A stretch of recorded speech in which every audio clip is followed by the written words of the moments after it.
If you've been in the cryptocurrency space for a little while, you've probably heard of privacy coins. If you don't know much about them, they might seem kinda shady. They're a mysterious coin that can be owned by anybody, in any amount, and sent anywhere at any time, and nobody would ever know. How could something like that exist? It's dangerous and uncontrollable. Well, if it makes you feel any better, a very prolific version of privacy coins already exists. It's called cash. If it's a helpful analogy, the simplest way to think of privacy coins is that they're basically digital cash. When you go to an ATM, there's a bank record of you removing cash, but what happens after that is generally completely private. You can give it to a friend, or buy dinner, or do whatever you want. If you pay in cash, there's no direct record that you did anything at all. The concept behind privacy coins is the same. Most cryptocurrency exchanges require some kind of identity verification process, so when you get your privacy coins from an exchange, there's a record that you did so. But what you do after is made private. The same thing happens in the other direction. If you want to turn your privacy coins back into fiat or another cryptocurrency, the exchange will have a record of the trade happening. So the on and off ramps are recorded, but your transactions are completely private. This is particularly useful in a world where more and more third parties are handling more and more digital transactions every day. Not only do we have debit cards, credit cards, smartphone payments, subscription services, they can also track your purchase history.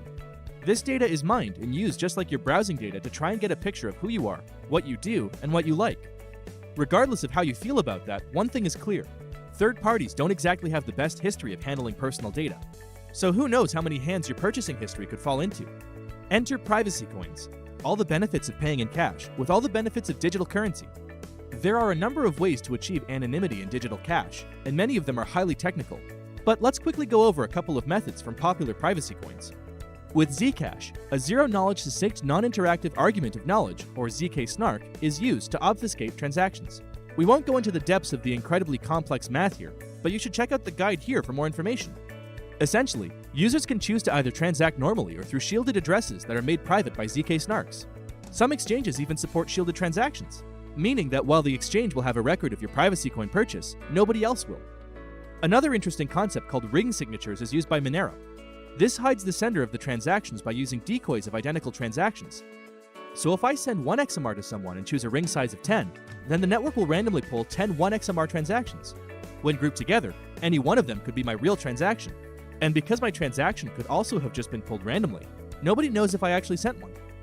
This isn't nearly as simple as it sounds here. There's a lot more complex cryptographic math going on behind the scenes, but the concept is the same. Monero uses values and hashes from past transactions as decoys to hide your current actions. Again, if you're the technical type, we have a lot more info in the guide annotated here. And that's it for our crash course on privacy coins and what makes them unique.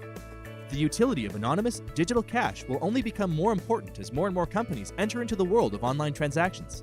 When everyone's monetary history is being stored by dozens of companies across the world and at risk of being compromised, it will become much more appealing to have the option of transacting privately.